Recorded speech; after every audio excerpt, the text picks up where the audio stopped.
नमस्कार दोस्तों, आप सभी का साइकोलॉजी विद प्रेरणा मैम पर स्वागत है। दोस्तों, मैं आपके लिए साइकोलॉजी का क्रैश कोर्स लेकर आई हूँ। ये जो क्रैश कोर्स है ये आपके सभी कॉम्पिटिटिव एग्ज़ाम, जो टीचर्स कॉम्पिटिटिव एग्ज़ाम है उनमें काम आएगा। जैसे रीट है, आपका सीटेट है, आरपीएससी टीचर्स एग्ज़ाम है, REET भी है, एटसेट्रा। कहने का मतलब है जितने भी स्टेट टीचर्स कॉम्पिटिटिव एग्ज़ाम्स हैं सभी में ये टॉपिक, ये जो साइकोलॉजी आपको काम आता है। दोस्तों कहते हैं कि साइकोलॉजी बहुत टफ टॉपिक है या बहुत इसके कॉन्सेप्ट समझ में नहीं आते हैं, बट मैं कोशिश करूंगी कि आपके लिए सारे कॉन्सेप्ट मैं इजी करके लेकर आऊँ। हम पढ़ेंगे भी सही, आपको लगेगा पढ़ने के बाद कि साइकोलॉजी इतना टफ भी नहीं है जितना समझा जाता है। आप साइकोलॉजी में 100 आउट ऑफ 100 मार्क्स ला सकते हैं। तो सबसे पहले जो सीरीज़ है इसमें फर्स्ट टॉपिक में लेके आई हूँ जीन पियाजे का।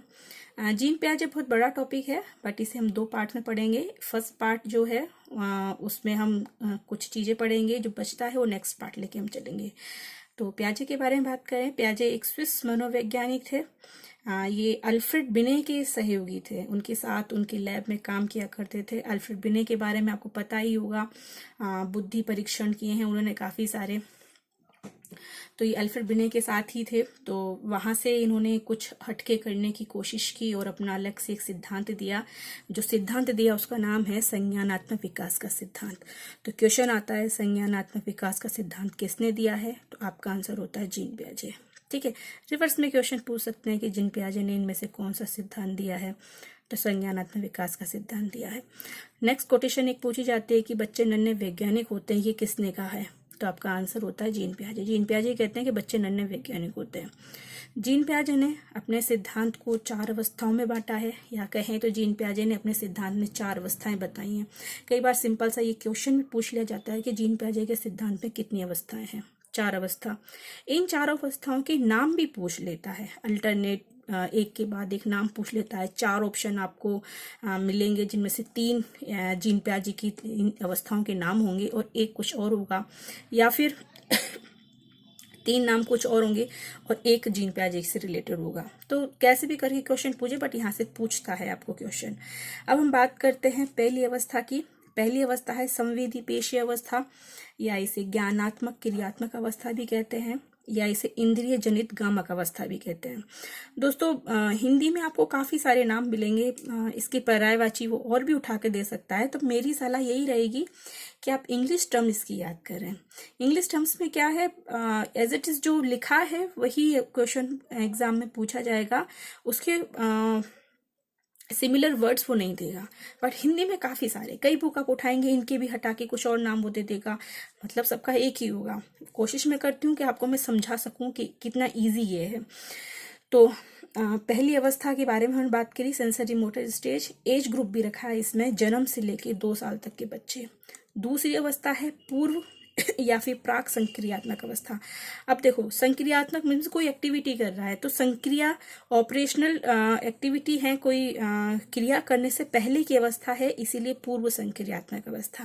और जब पूर्व हो गया तो बाद की भी संक्रिया होगी, तो इसीलिए पश्च संक्रियात्मक अवस्था। और जब पश्च संक्रियात्मक अवस्था में बच्चा आता है तो बच्चा थोड़ा मूर्त विचार करने लगता है। आपने टीचिंग मैगजीन्स या शिक्षण के सूत्र पढ़े होंगे, मूर्त से अमूर्त की ओर, ये वही वाला मूर्त है। हम पढ़ेंगे, इसे मैं बताऊंगी आपको इसमें क्या होता है। अभी आप इतना समझिए, मूर्त संक्रियात्मक अवस्था। अब देखो, जब मूर्त आ गया तो नेक्स्ट टॉपिक क्या आएगा आपका, अमूर्त आएगा। ठीक है, तो अमूर्त संक्रियात्मक अवस्था। अब अमूर्त का ही एक और नाम वो दे देता है, औपचारिक संक्रियात्मक अवस्था।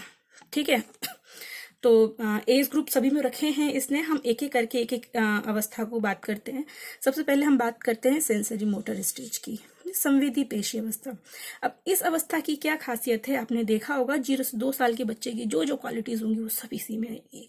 अब होता क्या है इस अवस्था में बच्चा लैंग्वेज को नहीं जानता है, ठीक है, भाषा का ज्ञान उसे नहीं होता है, बट हाँ वो अपनी इंद्रियों का सहारा लेता है, अपनी ज्ञानेंद्रियों का सहारा लेता है, और इन्हीं के माध्यम से वो अपनी अभिव्यक्ति करता है। ठीक है, अपनी बातें जो बताता है वो अपने सेंसेस के थ्रू बताता है, लैंग्वेज उसे नहीं आती है इस एज में।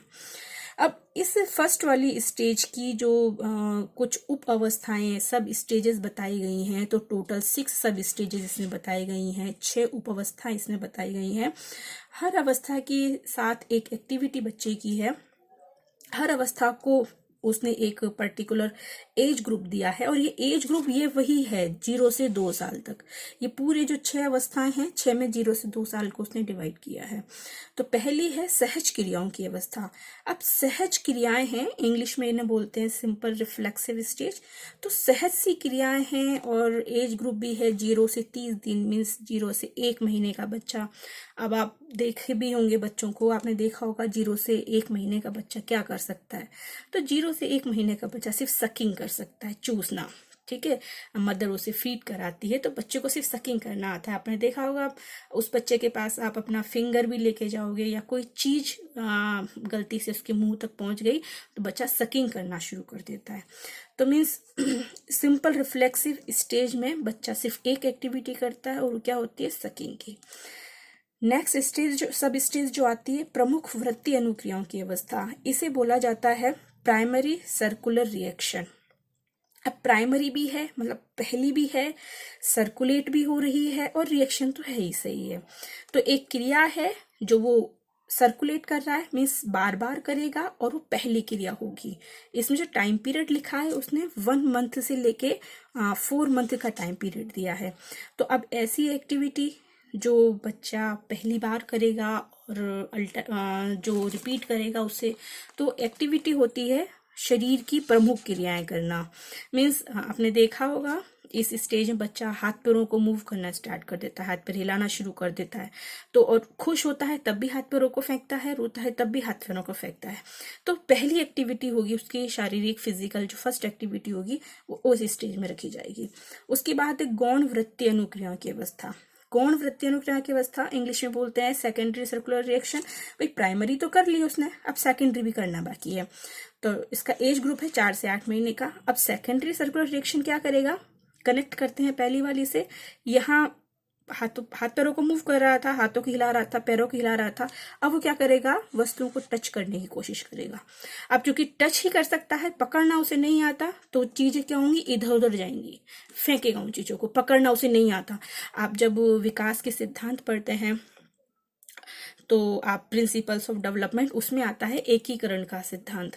ठीक है, प्रिंसिपल ऑफ इंटीग्रेशन, एकीकरण के सिद्धांत से पता लगता है कि बच्चा जो है होल टू पार्ट चलता है। पहले अपने पूरे हाथों से चीज़ों को पकड़ना सीखता है, फिर धीरे धीरे पर्टिकुलर उंगलियों से पकड़ना सीखता है। वो बच्चा ऐसे पकड़ता है, चीज़ों को पकड़ना नहीं आता, बाद में पता लगता है कि चीज़ पकड़ने के लिए उंगलियों का यूज़ किया जाता है। मीन्स पार्ट टू होल पर गया, पूरे हाथ से छोटे की तरफ गया। ठीक है, तो वही है। अभी उसे एकीकरण का सिद्धांत मीन्स एकीकरण करना नहीं आता, इसीलिए चीजें सिर्फ टच होकर रह जाती हैं और इधर उधर हो जाती हैं।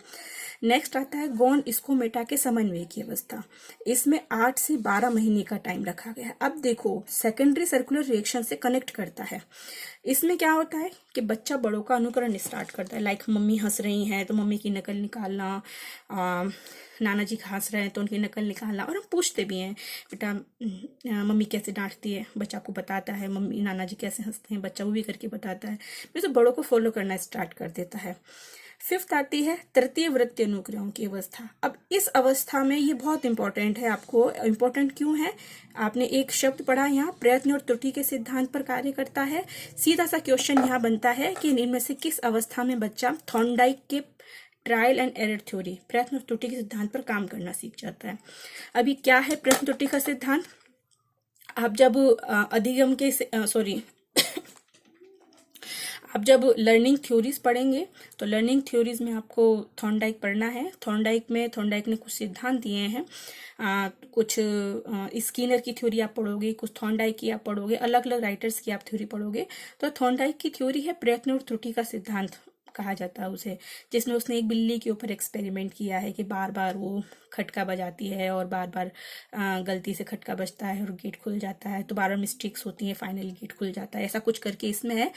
इसमें सिंपल यहाँ पर इसलिए लिखा है क्योंकि इस एज में बच्चा चलना सीख लेता है और बार बार मना करने के बावजूद भी हर वो एक्टिविटी करता है जिसके लिए मना किया जाता है। तो जब उसको एक एक्सपीरियंस हो जाता है तो नेक्स्ट टाइम वो रुक जाता है। जैसे कोई काम मम्मी कर रही हैं, लाइक झाड़ू लगाना है, आप कुछ भी एक्सेट्रा मम्मी काम कर रही हैं, बच्चे को बोलती है यहाँ नहीं आना, गिरोगे, बच्चा फिर भी भाग कर वहाँ जाएगा और जिस दिन वो गिर जाएगा नेक्स्ट डे वो उस जगह नहीं जाएगा क्योंकि एक्सपीरियंस हो गया। ठीक है, नेक्स्ट सब स्टेज है मानसिक सहयोग द्वारा नए साधनों की खोज करना। अब इसमें क्या होता है, इसमें इसने 18 से 24 मंथ की पीरियड रखा है, इसमें चिंतन स्टार्ट कर देता है।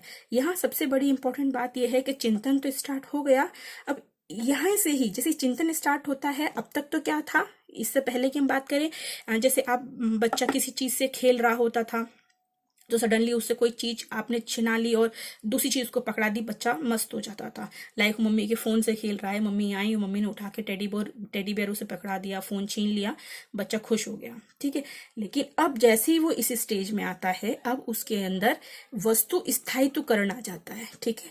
ये बहुत इंपॉर्टेंट चीज है, वस्तु स्थायित्वकरण, जिसे इंग्लिश में बोलते हैं ऑब्जेक्ट परमानेंस। ऑब्जेक्ट परमानेंस में क्या होता है कि बच्चा छुपी हुई वस्तु को पहचान कर निकाल लेता है। अब उसके सामने आप फोन छीन के और छुपा दोगे, बच्चा कोशिश करेगा उसको निकालने की और उसको ढूंढ लाएगा वो, ठीक है। तो मीन्स ऑब्जेक्ट परमानेंस इस स्टेज में पाया जाता है। तो ये थी आपके जीन पियाजे की पहली अवस्था, संवेदी पेशी अवस्था। आगे की अवस्थाओं के बारे में हम बात करेंगे और देखते हैं आगे क्या होता है। नेक्स्ट जो अवस्था रहेंगी वो हम नेक्स्ट वीडियो में पढ़ेंगे। फर्स्ट वीडियो हम इतना ही रखते हैं। आपको कैसा लगा ये video? Like, share and subscribe जरूर करिएगा और प्लीज़ मुझे कमेंट करके बताइएगा कि ये वीडियो आपको कैसा लगा। Thank you.